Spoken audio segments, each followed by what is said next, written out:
অযোগ্য লোককে যখন আপনি এক জায়গায় বসাবেন তখন তারা এগুলি করবে। ৪১,০০০ ফুট থেকে ঝাঁপ দিতে পারে, এটা একমাত্র যোগ্যতা। যে বলতেছে মার খেয়ে চলে যায়। এই সরকার ক্ষমতা নেওয়ার পর একটা দীর্ঘ সময় ধরে আমরা একের পর এক আন্দোলন দেখেছি, তারপরে মোটামুটি থিতি এসেছিল।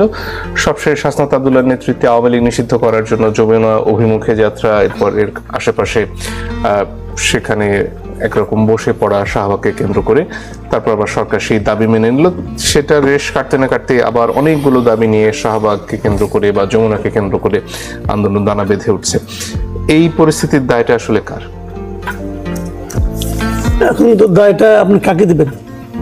কারণ আমার বিবেচনা দায়টা সরকারের। সরকার পারে নাই। এখন সরকার কি করলে পারতো, কি করলে পারতো না, এটা সরকারকে নির্ধারণ করতে হবে। আপনি যখন একটা বড় গাড়ি চালাবেন, সেই গাড়ি আপনি কোন রাস্তায় নেবেন, কিভাবে চালাবেন, যিনি ড্রাইভার যে হবেন, যিনি ড্রাইভার আসনে বসবেন, উনি জেনেই বসবেন। উনি যদি বলেন আমি তো আগে ছোট গাড়ি চালিয়ে অভ্যস্ত, ডাবল ডেকার চালাতে পারবো না, তো বাবা তুমি বসলে কেন এখানে? দিয়ে তোমাকে কে বসতে বলছিল? হাতে বেঁধে ছিল কেউ? এখন তুমি তো বাস সহজে অ্যাক্সিডেন্ট করে পুরো যাত্রী সহ মারার অবস্থায় নিয়ে আসছো। আগে হুঁশ ছিল না? আপনি কি করতে পারবেন না, কি করতে পারবেন না, বিষয়গুলো হলো কি জানেন? সবকিছু হলো এলোমেলো অবস্থা। একটা আন্দোলন হচ্ছে, দেখেন এই আজকের আন্দোলনটা তো আগের আন্দোলন এটাকে ইনভাইট করছে। আগেরটা আন্দোলন, এটা আন্দোলন, আগেরটা যমুনা অভিমুখী ছিল, এটাও যমুনা অভিমুখী ছিল। দুই অভিমুখী যাত্রাকে একভাবে আপ্যায়ন করা হয়েছে। আগেটাকে আপ্যায়ন করা হয়েছে শীতল জলীয় বাষ্প দিয়ে, এটাকে মানে আপনি করা হয়েছে, আপ্যায়ন করা হয়েছে জলকামান দিয়ে। এখনো এরা এই দেশের নাগরিক না? যে দাবি থাকতে পারে না, দাবিটা আপনি শুনেন না কেন? দাবি নিয়ে আলোচনা করেন না কেন? আজকে মধ্যরাত্রে একটা উপদেষ্টারা পাঠাইছেন যে পানির বোতলে ঢিল খাওয়ার জন্য। কেন শুনলে এই কাজটা আপনি পরশুদিন করলেন না কেন? কালকে তো এই স্টুডেন্টরা, শিক্ষকরা ইউজিসিতে গিয়েছিল, ওখানে সমাধান করলেন না কেন? সমাধান করার চেষ্টা করেন নাই তো আপনারা তো মানুষের কোনো মানুষই মনে করেন না। শেষ পর্যন্ত আপনি একটা সমাধান দিবেন না, যে সমাধানটা দিবেন ওটা আপনি আগের দিন দিলেন না কেন? একটা দাবির পক্ষে একটা ইউনিভার্সিটি, জগন্নাথ ইউনিভার্সিটি, এমন কোনো প্রাণী আছে যে এই দাবির সঙ্গে একমত না? ভিসি চলে আসতেছে, প্রক্টর চলে আসতেছে, তো এটা কি হাওয়াই দাবি? এই দাবি আপনি বুঝেন না কেন? এই দাবি আপনাকে স্পর্শ করতে পারে না কেন? না পারার কারণ হলো আপনি এদেরকে আপনার লোক মনে করেন না। আগে যে 2 দিন আগে যেটা পাতানো আন্দোলন হলো, ওটাকে আপনার লোক মনে করেছিলেন যে তোমরা আসো, তোমরা আন্দোলন করো, আমি একটা কিছু করতে চাই, সে করার ক্ষেত্রে তোমরা আমাকে একটা অজুহাত তৈরি করে দাও। তো ওইটা করতে পারেন, এটা করতে পারেন না। ভাই এত নাটক তো ভালো না। এই নাটক পাবলিক বুঝে, এই হাসিনা নাটকও পাবলিক বুঝতো, ওনার নাটকও পাবলিক বুঝে, ভালোই বুঝে, কোনো সমস্যা নাই। আলটিমেটলি কি হচ্ছে? এই যে ছেলে মেয়েগুলো এই ভোগান্তি, এই বৃষ্টির মধ্যে ওরা সবাই ওখানে ছিল, প্রক্টর ছিল, ভাই ভিসি ছিল, এমনি। তো এইগুলো হলো কি জানেন, যখন নাকি একটা রাষ্ট্রে মিসম্যানেজমেন্ট চলে তখন এগুলো ঘটতে থাকবে। এর একটা ঘটনাতে আপনি কোনো কিছু বুঝবেন না, এগুলো ঘটতে থাকবে, সিরিজ অফ ঘটনা। কোন সেক্টরে বলেন তো উনি পেরেছেন করতে? কোন সেক্টরে পেরেছেন? বিনিয়োগ আনতে পারছেন? বিনিয়োগের জন্য কাকে নিয়ে আসছেন? ৪১,০০০ ফুট থেকে ঝাঁপ দিতে পারে, এটা একমাত্র যোগ্যতা। ওই যোগ্যতা নিয়ে আসছে, লাফালাফি কতক্ষণ করছে, বিনিয়োগ আসছে বিনিয়োগ বরং কমছে। গত বছরের এই সময়ের তুলনায় ৩৮% বিনিয়োগ কমছে। কেন? একটা অনির্বাচিত সরকার হলে সেখানে কেউ বিনিয়োগ করবে না। এটা হলো কি অর্থনীতির বেসিক কথা। উনি তো অর্থনীতির প্রফেসর, বুঝেন না? এটা বুঝেন না? আঁকড়ে ধরে বসে আছেন। তো এইগুলি ভাই যতই দিন যাবে একটা করে আপনি পাবেন। কি হচ্ছে নাকি দেশের বেসিক শুনেন। এই পলিটিক্স আলোচনা করে লাভ নাই। প্রিয় ভাইরা আছেন, পলিটিক্স করতে করতে এই পর্যন্ত আসছেন, আরও করবেন বাকি জীবন। নতুন নতুন পার্টি হচ্ছে, এরাও পলিটিক্স করবে। পলিটিক্সটা দেশটা তো ভাই চলবে হলো গিয়ে শিক্ষা দিয়ে আর অর্থনৈতিক ব্যবস্থা দিয়ে। শিক্ষা ব্যবস্থা বলতে কিছু আছে? প্রত্যেকটা ইউনিভার্সিটি জানা আপনি আন্দোলন হচ্ছে। কি নিয়ে আন্দোলন হচ্ছে? ভিসি সরাও আন্দোলন। কেন? শিক্ষার্থীদের পছন্দ অনুযায়ী ভিসি নিয়োগ করতে হবে, এই ধারণাটা তাদের মধ্যে ঢুকাইছেন কেন? ঢুকাই দিয়েছেন। ইউনুস সাহেব আজকে চট্টগ্রামে যে বলে আসছে এই শিক্ষার্থীরা এটাকে সবকিছু চেঞ্জ করবে, তো করুক, চেঞ্জ। জি। সাম্প্রতিক সময়ে জাতীয় সঙ্গীত নিয়ে যে সমস্যা পড়ছেন অনেকে, জাতীয় সঙ্গীত গাইতে গেলে বাধা দেওয়া হচ্ছে এবং একই সাথে গোলাম আজমের নাম আবার ফিরে আনা হচ্ছে স্লোগানে, এবং সব মিলিয়ে জামাত ইসলামী মাহফুজ আলমের যে স্ট্যাটাস সেটাকে নিয়েও বেশ একটা প্রতিবাদী অবস্থানে তাদের অনেকে যাবার চেষ্টা করেছেন। মুক্তিযুদ্ধ প্রসঙ্গ নিয়েও তারা আবারও সেই পুরনো প্রসঙ্গগুলো তুলে নিয়ে আসছেন এবং ক্ষমা চাওয়ার ব্যাপারটা এখন পর্যন্ত তাদের দিক থেকে ঘটেনি। এই বিতর্কগুলো এই মুহূর্তে উঠে আসলে লাভটা কার হচ্ছে? লাভটা হচ্ছে ডক্টর ইউনূস সরকারের। একদম সিম্পল, পুরো জিনিসটাই একদম পরিকল্পিতভাবে সাজানো হয়েছে। আমি বলি আপনাকে, শাহবাগে যে ঘটনাটা হয়েছে, শাহবাগের ঘটনার দৃশ্য তো অনেকে মনে করছে যে বোধহয় এনসিপির সঙ্গে জামাতের একটা বিরোধ তৈরি হয়েছে। এনসিপিকে বোধহয় বলা হচ্ছে, অনেকে ধারণা করেছিল, বলা বলি করছিল এনসিপি কি জামাতের পেটের মধ্যে ঢুকে যাচ্ছে। এনসিপি যে জামাতের পেটের মধ্যে ঢুকে নেয় এটা প্রমাণ করার জন্য তাদের এটা বলা দরকার ছিল, এ ধরনের একটা কথা বলা হচ্ছে। কারণ এনসিপির পক্ষ থেকে তো আনুষ্ঠানিকভাবে বিবৃতি দেওয়া হয়েছে যে এই ধরনের জিনিসকে তারা সাপোর্ট করে না। এটা কিন্তু একটা বিষয়। কিন্তু আপনি কথা ভাবেন তো, গোলাম আজমের বাংলায় আওয়ামী লীগের ঠাঁই নাই, নিজামীর বাংলায় অথবা সাইদির বাংলায় ঠাঁই, এগুলি বলার কারণটা কি? দেখি এমনি এমনি বলছে কেউ, কোনো কারণ ছাড়াই বলছে।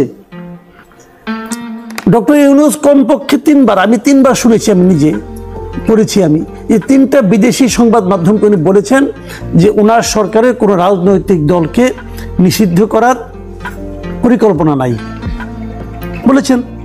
তারপরে উনি কিন্তু নিষিদ্ধ করলেন। উনি তাকে জিজ্ঞাসা করে কেন করলেন, উনি কি বলবেন?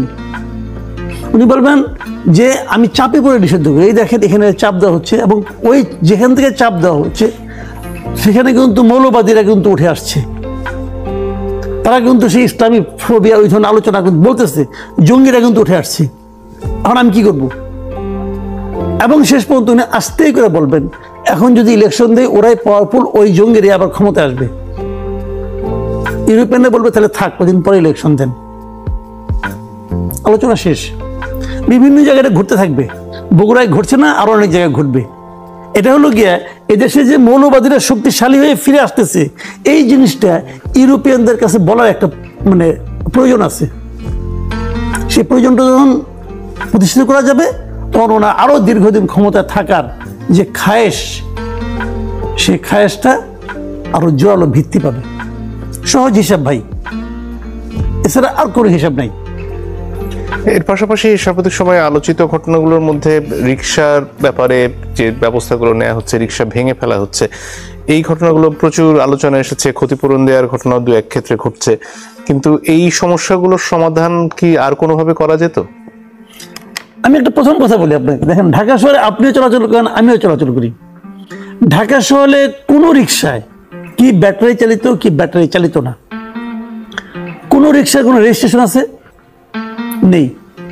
পৃথিবীর আপনি দ্বিতীয় একটা শহর দেখান, পৃথিবী বাংলাদেশের বাইরে, যে শহরে কোনো একটা যানবাহন চলে, একটা যান চলে কিন্তু যার কোনো রেজিস্ট্রেশন নাই, দেখেন তো আপনি।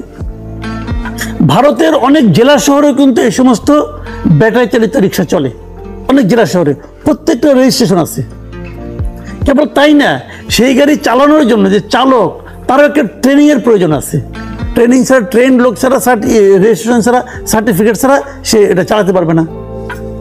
তো এই এজাজ সাহেব যে নাকি কোনো একজনের আত্মীয়র কোটায় যে ওখানে মেয়র হয়েছেন, আচ্ছা উনি যে মেয়র হয়েছেন ওনার কি এই ধরনের প্রশাসনিক কোনো ধরনের দক্ষতা আছে প্রমাণিত? এর আগে কখনো করছেন? আসিফ মাহমুদ সজীব ভুঁইয়া সাহেবের মনে হয়েছে যে সেই হলো সবচেয়ে যোগ্য লোক। ওনার মনে হওয়ার ভিত্তিটা কি? ওনার কি অনেক অভিজ্ঞতা? যিনি মনে করতে পারেন এই লোকটা সবচেয়ে যোগ্য, তাকে নিয়ে ওখানে বসাই দিয়েছেন। সে এক একটা মোহাম্মদ বিন তুগলকের মতো সিদ্ধান্ত দিচ্ছে, এটা ভাঙ্গে, ওটা ভাঙ্গে, সেটা ভাঙ্গে। আরে ভাই, তুমি যে এই ইঞ্জিন চালিত রিক্সাটাকে বন্ধ করতে আসছো, তোমার এখানে যত রিক্সা চলে ইঞ্জিন চালিত অথবা ইঞ্জিন চালিত নয়, ব্যাটারি চালিত অথবা চালিত নয়, তোমার এগুলো রেজিস্ট্রেশন আছে? তোমার দায়িত্ব তো রেজিস্ট্রেশন করানো, ওটা করো না কেন? ওটা করলে তো সরকারের কিছু ইনকাম হয়। যখন আপনি রেজিস্ট্রেশনের মতো সবগুলিকে নিয়ে আসবেন তখন কিন্তু আপনি নিয়ন্ত্রণ করতে পারবেন। আপনি তো ওইটাই করতেছেন না। আপনি হুট করে যে একদিন হঠাৎ করে মনে হলো যাই কিছু নিয়ে আসি, আয়না নিয়ে একটা খপ করে ধরলেন, ধরে নিয়ে একটা ব্যাগে চলে গেলে ভেঙে একটা ভিডিও টিডিও করে দেখা দিলেন যে বিরাট বীর আপনি কাজ করছেন, এমন বীরত্বের সঙ্গে কাজ করছেন যে কিছুক্ষণ পরে আবার ওটার ক্ষতিপূরণ দিচ্ছেন। হলোটা কি? হলোটা কি? অযোগ্য লোককে যখন আপনি এক জায়গায় বসাবেন তখন তারা এগুলি করবে, এবং অযোগ্য লোকে যারা বসায় তারা হলো আরো অযোগ্য। এদের হাতে, এই সমস্ত অযোগ্য লোকের হাতে দেশ পড়ে গেছে। আমাদের দুর্ভাগ্য, এগুলো আমাদের সহ্য করতে হচ্ছে। এই ক্ষেত্রে নির্বাচন যদি খুব তাড়াতাড়ি হয়ে যায়, ডিসেম্বরে হোক বা সামনের বছরের শুরুর দিকে হয়ে যায়, তাহলে কি এই সমস্যাগুলোর অনেক কিছু সমাধান হয়ে যাচ্ছে? না, খুব সমাধান হয়ে যাবে এরকম আমি মনে করি না। কারণ যে লোকগুলি নির্বাচিত হয়ে আসবে আমাদের দেশের লোকই তো, এই মাটির থেকে তো উঠে আসবে, এই মাটির থেকে কি আর উঠে আসবে। তারপরে একটা জিনিস যেটা হবে সেটা আমি বলি, বেসিক যে পার্থক্যটা সেটা হলো নতুন যে সরকারটা আসবে সেই সরকারটা কিন্তু এক ধরনের ভয় থাকবে, এক ধরনের জবাবদিহিতার ভয় থাকবে। তারা চিন্তা করবে আমি যে কাজটা করছি এই কাজটা করতে গেলে ভুল হলে পর আমার কিছু কিন্তু পাবলিকের কাছে জবাবদিহি করতে হবে। কারণ ওই হাসিনারা বলে যে নির্বাচনকে নিয়ে উনি যে মানে একটা প্রহসন বানিয়ে ফেলেছিল, ওরকম তো আর হবে না এরপর। কাজে সেক্ষেত্রে কিন্তু তাদেরকে জবাবদিহিতে আছে। আপনি বলেন তো এদের কি জবাবদিহিতে আছে? কোনো জবাবদিহিতে তো নাই। আমি মানবিক করিডোর দিব, এত আলোচনা হচ্ছে যে আপনি কার সঙ্গে আলাপ করে করলেন, পলিটিক্যাল পার্টির সঙ্গে আলাপ করে করেন। দেখেন, মানে যখন একটা পলিটিক্যাল গভর্নমেন্ট থাকে না, তখনও এই ধরনের বড় সিদ্ধান্ত নেওয়ার ক্ষেত্রে সেই গভর্নমেন্ট কিন্তু সমস্ত দলগুলি নিয়ে বসে। যেমন ইন্ডিয়াতে এবার যেটা হলো, তারা কিন্তু সব দলকে নিয়ে বসছিল, বসার কোনো দরকার পড়ে না, বাট বসে। এটাই হলো সৌজন্যতা। এখানে কার সৌজন্যতা কে দেখাচ্ছে? বলে বলে আমরা নীতিগতভাবে সিদ্ধান্ত নিয়েছি। আরে বাবা, তুমি কে? কে তুমি? কেন তুমি? তুমি যে এখানে আসছো কেন? তুমি কি একদম কম্পিটিশন দিয়ে আসছো? কোনো পরীক্ষার মাধ্যমে আসছো? জনগণের কাছে ভোট দিয়ে আসছো? খালি বলে যে আমাদের ওই গণঅভ্যুত্থানের সরকার এত বাড়ছি। গণঅভ্যুত্থানের সময় কেউ কি গণঅভ্যুত্থানের আন্দোলনকারীকে যদি বলতো যে ওনারা তো আন্দোলন করছো, ওনাকে যদি বলতো ভাই তোমরা ভালো মতো আন্দোলন করো, আন্দোলন যদি করো তাহলে খলিলুর রহমানকে আমরা নিরাপত্তা উপদেষ্টা বানাবো, কেউ আন্দোলন করতো? এটা কে? গণঅভ্যুত্থানের চেতনা এটা না, এটা হলো ডক্টর ইউনূসের পছন্দ, পিনাক হিসেবে পছন্দ। এটা কে না জানে? পিনাক হিসেবে আমার বলে কি খুশি, একটা আইটিভি বানাই ফেলাইলো, এতদিন একজন যোগ্য লোক কেনা হয়েছে, তার পছন্দ। তো এটা কি গণঅভ্যুত্থানের চেতনা নাকি ভাই? স্বাস্থ্য উপদেষ্টা যারা বানাইছেন আপনি, নূরজাহান বেগম, যে তখন আপনি বলতেন যে আন্দোলনটা ভালো মতো করো, যদি তোমরা জিততে পারো তাহলে কিন্তু নূরজাহান বেগমকে আমরা স্বাস্থ্য উপদেষ্টা বানাবো। যে বলতো সে মার খেয়ে চলে যায় যে বেটা তুই কার কথা বলতে আসছিস? এটা গণঅভ্যুত্থানের সরকার না, এটা ডক্টর ইউনূসের সরকার। ডক্টর ইউনূস বাংলাদেশের মানুষই চিনে না। ডক্টর ইউনূস আপনি দেখেন না খবর নিয়ে, এই দায়িত্বে আসার আগে সে দেশে থাকতো কয়দিন আর বিদেশ থাকতো কয়দিন। বিদেশ যাওয়ার যে মোমেন্টাম ওটা তো তারা এখনো যায় নাই, কিছু হলে চলে যায়, একটা সেমিনারে চলে যায়। ভাই একটা দেশের সে সরকার প্রধান, তার কি এগুলোতে যাওয়া মানায় নাকি? জি, যে চলে যায় অপটাপট। তো এইগুলি বলে লাভ নাই। কাজে এদের ওই সৌজন্যতাটুকু নাই, ওইটুকু ফিলিংসও কাজ করে না যে এই ধরনের বড় কাজ করতে গেলে যে পলিটিক্যাল পার্টিগুলোর সঙ্গে একটা মতামত নিতে হয়। এদের কোনো জবাবদিহিতা তো নাই। কাজেই আমাদের দরকার এমন একটা সরকার, যে সরকারই হোক, হয়তো মন্দ হবে কিন্তু জবাবদিহিতার একটা ভয় তো ওদের থাকবে। জি, এটা এদের কোথায়? ধন্যবাদ। গণঅভ্যুত্থানের আকাঙ্ক্ষা শুধু নির্বাচন ছিল না, গণঅভ্যুত্থানের আকাঙ্ক্ষা ছিল আসলে ফ্যাসিবাদ ব্যবস্থার বিলোপ। এবং নির্বাচনটা নিয়ে যেহেতু বারবার প্রশ্ন আসছে, এই আমরা কিন্তু সংস্কার প্রস্তাবে দেখছি যদি 1, 2, 3 করি, নির্বাচন কমিশনারদেরকে জবাবদিহিতার মধ্যে আনা অন্যতম একটা সংস্কার প্রস্তাব। সাংবিধানিক প্রতিষ্ঠানগুলোতে নিয়োগ একটা জাতীয় কাউন্সিলের মাধ্যমে, এবং নাগরিক ঐক্যজোট একটা দিল যে নিম্নকক্ষের মনোনয়ন এবং উচ্চকক্ষের অনুমোদনের মাধ্যমে। সো এই যে প্রধানমন্ত্রীর ক্ষমতাকে ভারসাম্য রক্ষা, জবাবদিহিতা এবং বিকেন্দ্রীকরণের যে মৌলিক সংস্কার, এগুলোতে কিন্তু আমাদের রাজনৈতিক দলগুলোই একমত হচ্ছে না। এবং এগুলোতে একমত হলে ডিসেম্বরের আগেই নির্বাচন সম্ভব।